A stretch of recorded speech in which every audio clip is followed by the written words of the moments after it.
Master, fellow Toastmasters, and honored guests. You've all heard of the First Amendment, right? Our right, the freedom of speech, religion, to congregate, and many other aspects that we hold dearly as Americans. And every time we meet at Toastmasters, we are demonstrating that First Amendment right. But how many of you are familiar with Article 1, Section 8 of the U.S. Constitution? You have no idea what it is, right?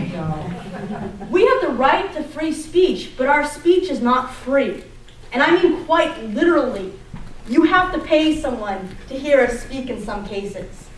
Article 1, Section 8 is the part of the Constitution that says, protects and gives Congress the power to enforce what's called intellectual property.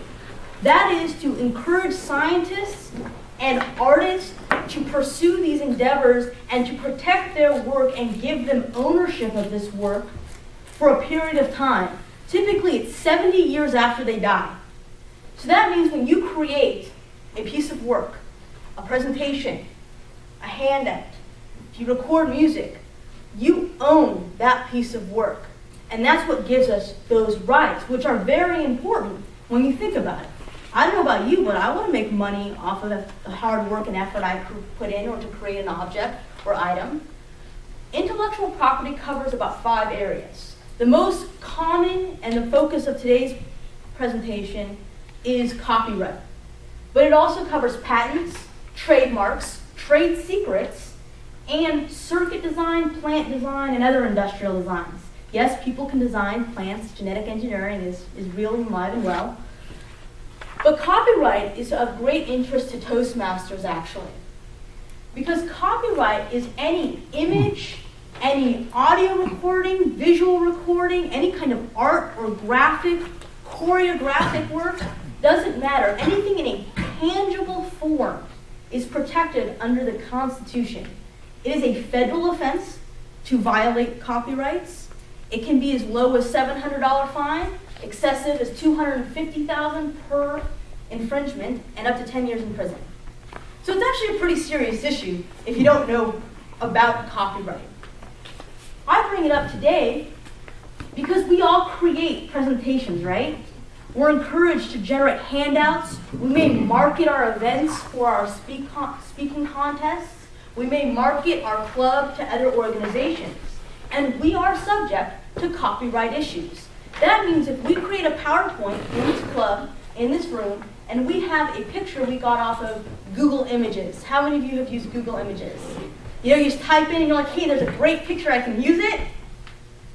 You have to get permission from the original author to use that picture, especially if you're being recorded and you want to go on YouTube. We call that third-party distribution. What that means is you find an image you want to use, and in the privacy of a setting, we're pretty much okay, because it's not really being distributed anywhere. But the moment you go outside of an educational institution, the moment you go into the community, the moment you start marketing with it, the moment you go on YouTube, MySpace, or Facebook, you now are putting yourself at risk, even accidentally, of infringing on someone else's rights to their work. Now, there are simple solutions to this. First, there are organizations like Creative Commons. This is an online internet group that creates a license that says Creative Commons, and it tells you how you can use that material. And it's agreement of the author with this company that you can use it for free as long as it meets certain criteria. Usually educational, you're okay. The moment you're making any kind of money, or you're marketing any kind of way, even for an educational activity, most people don't want you to use it without you paying for it. You can also look for stuff like royalty-free is a good word you want to look for. Now, you may have to pay for royalty-free. It may be a monthly service, like at iStock Photos. And in that, what happens is you're saying that I'm going to use this piece of material, I'm going to recognize the author, but I have rights now to use it for whatever I choose, as long as I don't say that I own it. Does that make sense? So what you're doing is you're recognizing the person. You're saying, you own it, but you're allowing me to now use it. So that's okay to have on your handouts and workshops and presentations. But you do have to be careful. You do have to be aware. There is no excuse I didn't know in the world of federal offenses. You can't play, well, I didn't know any better. So part of today is to educate you a little bit about what your rights are as a speaker, so that if you create something, you know that you have rights and you can protect yourself, but you're also protecting yourself from unnecessary infringement and putting yourself at risk going through the legal process. The most common infringement that occurs is actually with music. You all remember Napster and transferring music files from friend to friend? That's probably the most notorious case of copyright infringement, and a lot of people were pursued by the government as a result of that, including young people in their 18s, 19s, and 20s, because it doesn't matter your age, it's still illegal.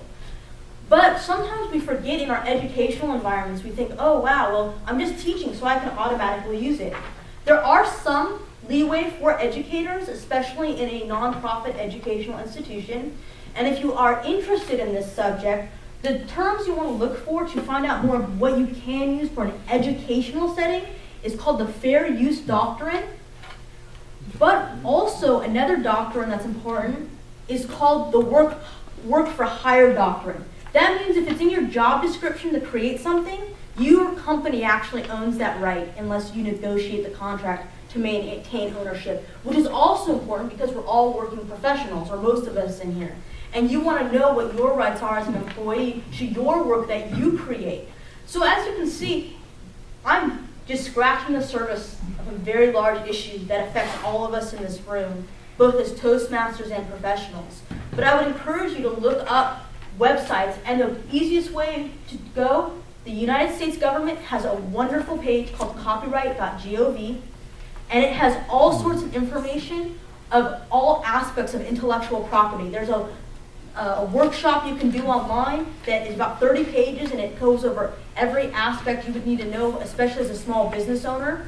And they have other resources available to clarify fair use, work for hire, and other issues that may come up that you're not certain about. And I would encourage you to pursue that and look into it in the future, especially if you're thinking about taking your speaking to the next level. Thank you, Mr. Toastmaster.